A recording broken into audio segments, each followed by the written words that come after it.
UP सरकार ने फैसला अपना वापस लिया है।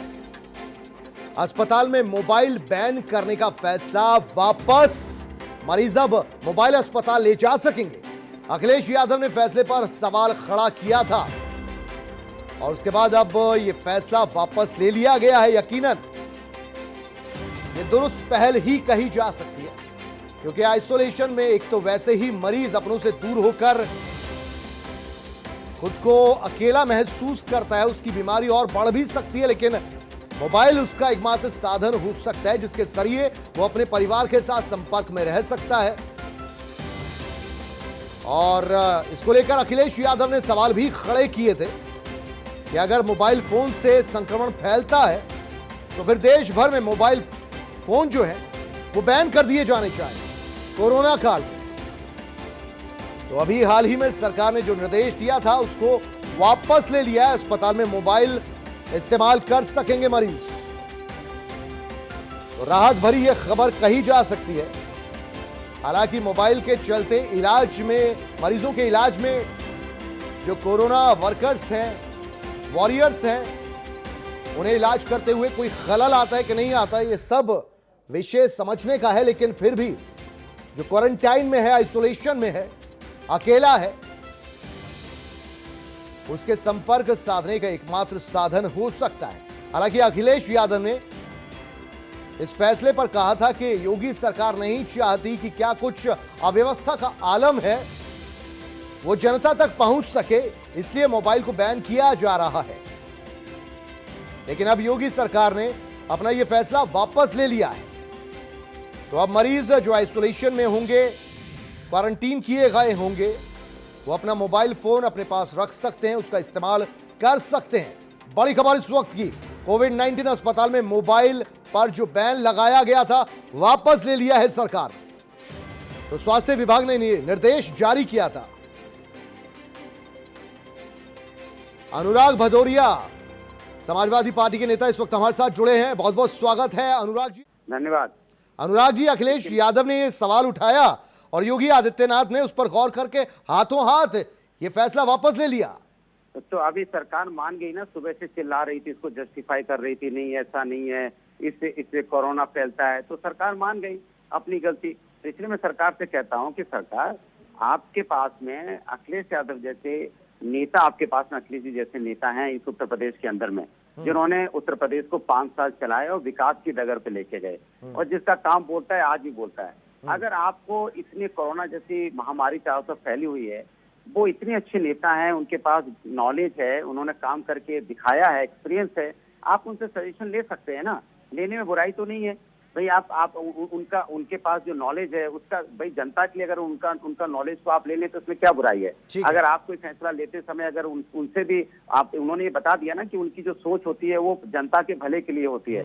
सरकार ने भी उसको अल्टीमेट मानना पड़ा। सुबह से तो चिल्ला रही थी, बहुत बचने की कोशिश कर रही थी, लेकिन अनुराग जी ये जो फैसला लिया था, स्वास्थ्य निदेशालय ने ये फैसला लिया था, तो उसने कई पहलुओं पर विचार किया होगा।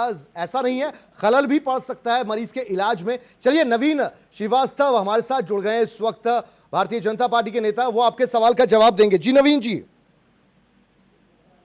देखिए, जो ये निर्णय स्वास्थ्य निदेशालय का था कि जहां पर कोरोना से संक्रमित लोग हैं उन अस्पतालों में मोबाइल वहां पे न रहे, एक निर्णय लिया गया था इसलिए कि मोबाइल और उसके कवर के माध्यम से भी इन्फेक्शन फैल रहे हैं।